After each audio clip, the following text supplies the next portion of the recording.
برطانیہ میں بڑے پیمانے پر ٹیکس قوانین میں ردوبدل کی جا رہی ہے۔ چانسلر کوسی کوارٹرنگ کی جانب سے انکم ٹیکس کی اعلیٰ شرح کو ختم کر دیا گیا، اس کے بعد اپوزیشن اراکین کی جانب سے احتجاج کیا گیا، لیکن چانسلر کا کہنا ہے کہ آمدنی کے دائرے کے اندر ٹیکسوں کو کم کرنا منصفانہ ہے۔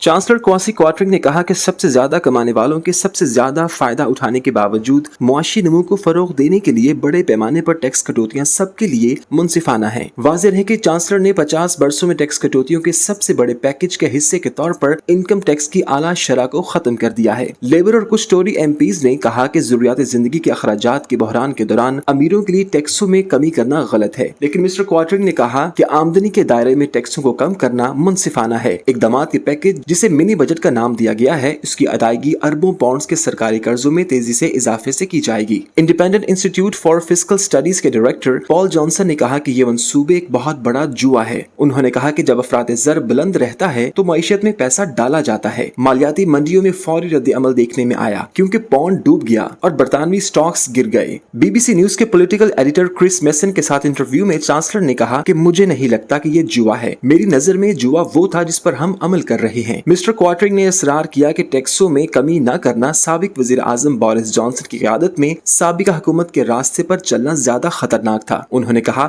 کہ ہمیں دوبارہ شروع کرنا ضروری تھا، دوبارہ غور کرنا تھا۔ انہوں نے کہا کہ ان کا منی بجٹ ناکامی کا اعتراف نہیں، جیسا کہ لیبر نے ان کے بیان کے جواب میں تجویز کیا تھا، اور بینک آف انگلینڈ کی جانب سے پیشگوئی کی گئی کساد بازاری ناگزیر نہیں تھی، لیکن انہوں نے کہا کہ ہم یہ بھی تسلیم کرتے ہیں کہ ہم بہتر طریقے سے کام کر سکتے ہیں۔ انہوں نے کہا کہ انکم ٹیکس کو کم کرنے، نیشنل انشورنس میں منصوبہ بند اضافہ کو ختم کرنے اور توانائی کے بلوں کے ساتھ گھرانوں کی مدد کرنے کے ان کے اقدامات سے معاشرے کے سب سے کمزور لوگوں کو مشکل وقت میں نکلنے میں مدد ملے گی۔